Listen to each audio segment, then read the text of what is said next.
안녕하세요. 주혜주의 마음극장의 주혜주입니다. 오늘은 여러분도 아시다시피 24절기의 하나인 경칩입니다. 경칩에는 겨울잠을 자던 벌레, 개구리들이 깨어나서 꿈틀거리기 시작한다고 합니다. 오늘 이 경칩은 저에게도 큰 의미로 다가옵니다. 정년퇴직을 한 지 벌써 3년이 지나서 23년 넘게 대학이라는 조직 생활에서 쌓였던 피로가 이제 웬만큼 풀려서 저도 오늘 개구리처럼 기지개를 펴야 할 때가 오지 않았나 싶습니다. 저는 인생의 선배로서 경험을 나누고자 유튜브를 시작하였습니다. 제가 좋아하는 단어가 몇 개 있는데 그 중에 하나가 마중물입니다. 수돗물이 여의치 않았던 예전에는 마당에 펌프가 있는 집이 많았습니다.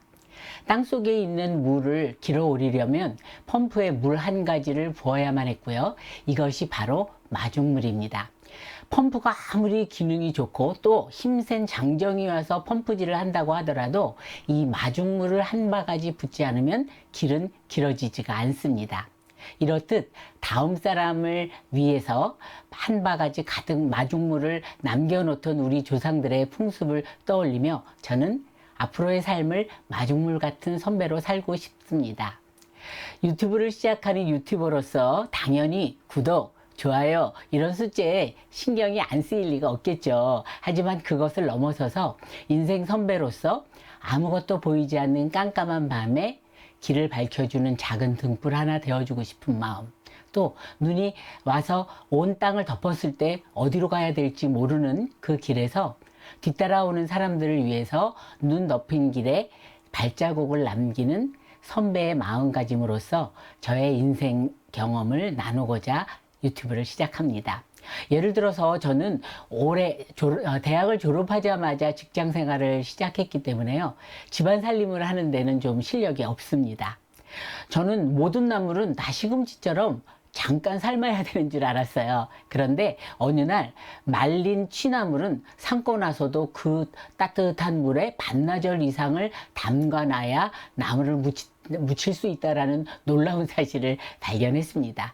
살림을 잘하시는 분들한테는 이 말린 취나물과 시금치 나물을 데치는 방법을 너무나 잘 아시겠지만 저 같은 사람에게는 그 두 개의 차이를 알려주는 것은 큰 의미가 있는 소중한 정보였습니다.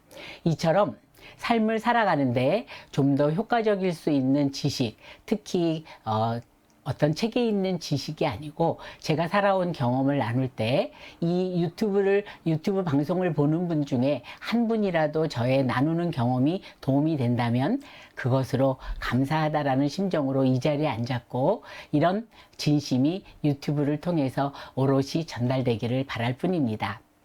공식적으로 여러분을 처음 뵙는 오늘은 제가 살아온 발자취 중에서 직업과 관련된 경험을 나누고자 합니다. 저는 인사말에서 말씀드렸듯이 서울대학교 병원에서 간호사 수간호사로서 18년 근무했고요. 1년의 시간 강사 시절을 거친 후에는 경인여자대학교라는 한 여자대학에서 18년간 정신간호학을 가르치는 교수로 재직했습니다. 그러니까 무려 40여 년이 넘는 세월을 간호직과 관련된 일을 해온 셈이죠. 제가 병원에서 간호사로 근무할 때는 주변에서 간호사를 하기 위해서 태어난 것 같다라는 소리를 들을 정도로 맹렬히 일했고, 대학에서 학생들을 가르칠 때는 아주 정열적으로 가르쳤습니다. 그래서 주위에서 그 학교 학생들은 주교수 강의를 들어서 참 좋겠네 라는 소리를 많이 들었습니다. 제가 깨알 같은 제 자랑을 하려는 것이 아닙니다.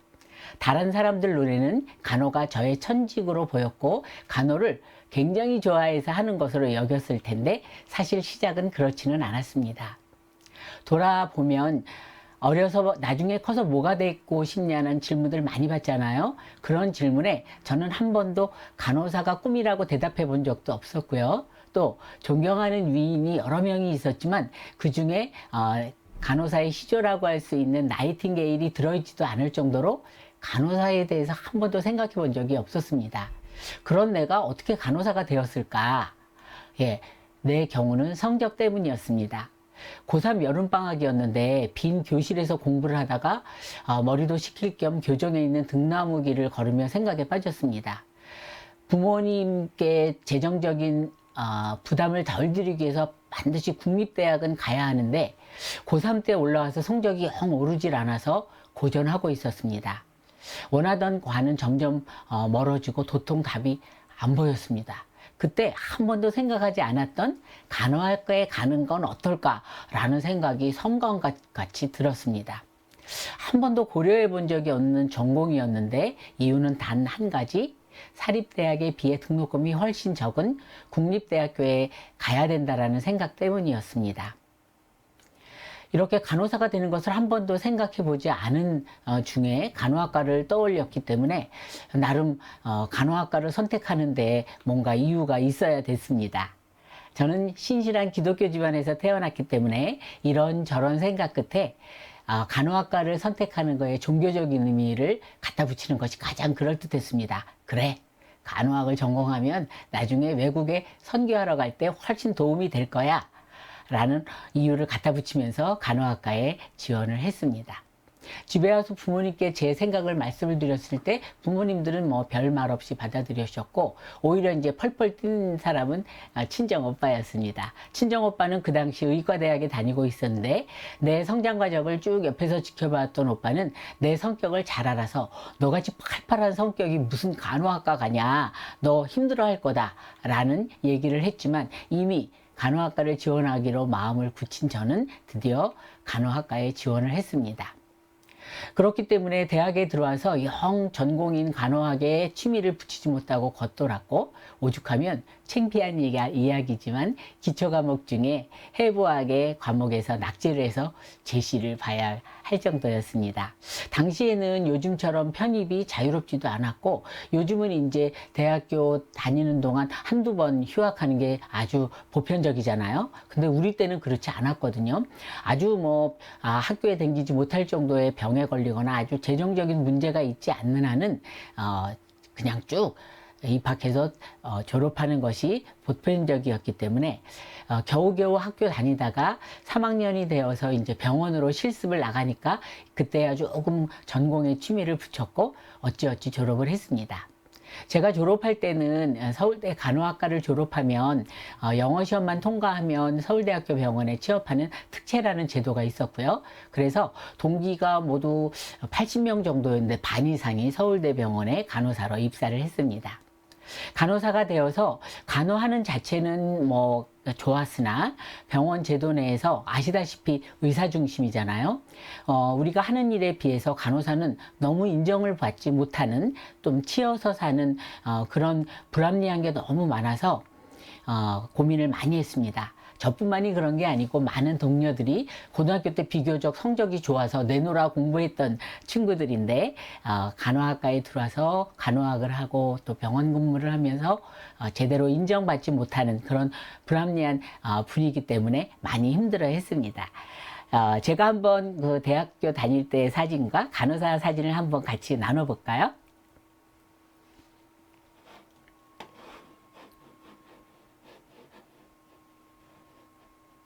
네, 사진을 좀 보도록 하겠습니다. 네. 지금 사진이 이제 대학교 4학년 때였던 것 같아요. 지역사회 간호 실습을 나갈 때의 모습입니다. 네. 그 다음 사진을 소개해 드리면, 네. 이게 이제 관악 캠퍼스에서 간호대학 졸업할 때 졸업 사진입니다. 예. 어떤가요? 네. 얼굴이 웃음을 띠고 있네요. 네. 그러고 이제 병원에 입사해서 저는 원하지 않았는데 어떻게 수술실로 배치되었습니다. 요즘은 이제 드라마를 통해서도 병원에 와서 그 수술실에서 수술하는 광경들 많이들 보셨죠? 네. 거기서 2년 동안 간호사를 했고요. 이어서는 이제 제가 정신과로 원해서 정신과에 와서 16년을 근무합니다. 그래서 이 16년 동안의 사진 중에서 소아정신과 병동에서 같이 어린이날 파티를 하는 모습입니다. 네, 제가 학생 때의 사진과 이 간호사의 모습에 대해서 같이 한번 나눠봤습니다. 어떻게 팔팔했었죠? 네. 자, 이렇게 이제 간호사 생활을 하는 중에 동료들하고 만나서 저희는 이제 그때 기숙사 생활을 했는데요. 기숙사에 들어오면 이제 병원에서 힘들었던 얘기들을 많이 하게 되죠. 근데 얘기를 하고 있는 중에 한 동료가 자기는 간호학과에 들어온 게 첫 번째 미스테이크이고 졸업해서 병원에 들어와서 간호사를 하고 있는 것이 두 번째 미스테이크이고 세 번째 미스테이크는 아직도 간호사를 하고 있는 것이라고 해서 모두 온몸으로 동의를 했습니다. 젊은 여러분들은 거의 들어보신 적이 없으시겠지만 제가 젊었을 그 20대 시절에는 우리나라에서는 제니 스미스라는 미국 여자 가수가 부른 My First Mistake, 이제 번역하면 나의 첫 번째 실수라는 제목의 팝송이 대유행이었기 때문에 그 동료의 그 팝송의 제목을 빗대어서 얘기한 간호사의 생활을 빗대어서 얘기한 거는 아주 모두가 절절하게 동감을 했었죠. 팝송의 제목은 My First Mistake이지만 노래 가사 전반에 걸쳐서는 첫 번째 미스테이크, 두 번째 미스테이크, 그리고 마지막인 세 번째 미스테이크까지 들어 있었습니다. 예, 이 팝송의 노랫말은 간호사에 대한 노래는 당근 아닙니다. 이 팝송의 내용은 사랑하는 이와의 관계에서 당신을 처음 만난 게 첫 번째 미스테이크요, 당신과 키스를 한 게 두 번째 미스테이크다, 뭐 이런 거였지만 우리 간호사의 근무 실정과도 딱 맞아 떨어지는 제목이었죠. 이 간호사 시절에요, 요즘은 이제 재정주축이 몇 년 전에 다시 한번 직장인들을 위해서 나왔다고 하지만 별로 인기가 없었던 걸로 기억합니다. 그런데 제가 간호사를 하던 그 초년병 시절에는 직장인들을 위해서 병원 이율이 높은 재정저축이 처음 만들어졌어요. 제 친구가 그 은행에서 신청서를 하나 얻어가지고 같이 야 이거 이런 거 이율이 높대 이러면서 저보고 들자고 권유하러 왔습니다. 그런데 그 신청서를 대신 가지고 온 친구들에게 제가 화를 냈습니다. 진심으로. 야, 악담을 해라, 악담을 해. 나보고 2년씩이나 병원에 근무하라고? 야, 그만둬! 막 이러고 화를 냈습니다. 왜냐하면 재정저축에 다른 조건은 없었는데 근무자여야 되고 또 최소 연한이 2년이었거든요. 자, 그러면 제가 말했던 간호학과에 들어온 게 첫 번째 미스테이크요, 두 번째 미스테이크는 졸업하고 간호사로 지원한 것이며 세 번째 미스테이크는 간호사를 계속하고 있다라는 그 세 번의 미스테이크인데 이 세 번의 미스테이크의 결말은 무엇이었을까요? 2년도 길다며 화를 냈던 간호사 근무가 언 18년이 됐고요. 또 간호학을 가르친 세월이 무려 24년, 합치면 40년이 넘는 세월을 아니요, 어떻게 보면 제 인생에서 공부하던 시간 외에는 내 인생의 거의 모든 시간을 간호 분야에서 보낸 거라고 할 수가 있습니다. 자, 그러면 제가 이 세 번째 미스테이크 어떤 결과로 이어졌는지 한번 또 사진을 통해서 잠깐 같이 볼까요? 네, 사진을 보도록 하겠습니다. 예, 사진.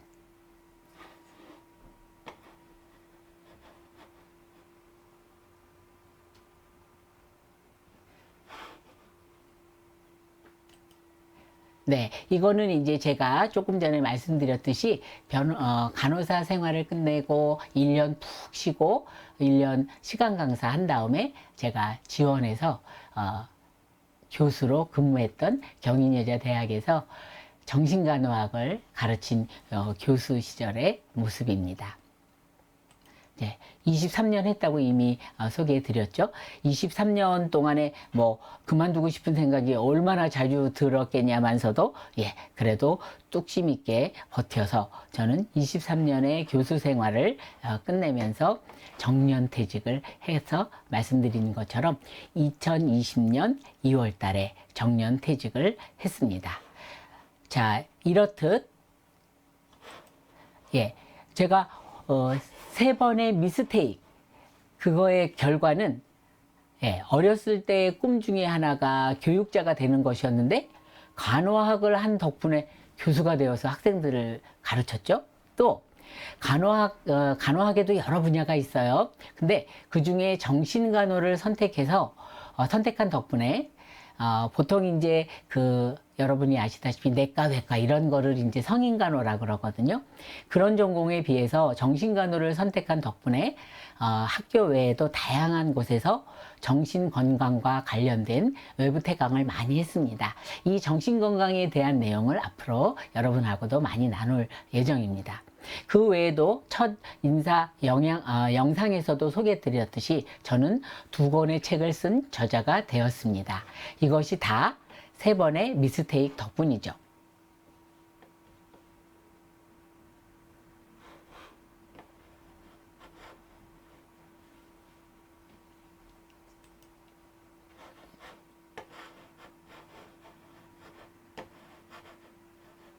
네, 예, 네. 제 소개에서 말씀드렸듯이 2014년에 저는 서울대학교 병원 18년의 근무 중에서 16년을 근무했던 정신과에서의 경험을 이렇게 마흔극장이라는 제목의 책으로 발간을 했고요. 2020년에는 정년퇴직을 하면서 이제는 앞으로 제자들이나 후배들을 얼굴을 보면서 나의 경험을 나누지 못할 테니 나의 간호학과를 선택했던 이후서부터 정년퇴직할 때까지의 간호사로서의 경험을 이렇게 책으로 간접적으로라도 전하고 싶다라는 생각에 2번째 책 마흔극장 그 후를 출간하였습니다. 이외에도 제가 말씀드린 대로 저는 정신간호 전공이기 때문에 인간관계와 의사소통이라는 책을 여러 번 썼고요. 또 박사 논문을 저는 여성의 이혼 결정 과정에 대해서 썼습니다. 그래서 이런 박사 논문을 단행본으로 출간한 여성은 어떻게 이혼을 결정하는가라는 책으로 엮여냈습니다. 그렇게 정년퇴직을 한 이후에 현재는 마흔극장 심리코칭연구소의 대표로 있습니다. 이렇게 그 당시에는 미스테이크였지만 이 3번의 미스테이크는 저의 인생의 커다란 결실로 이어지는 것을 여러분도 보실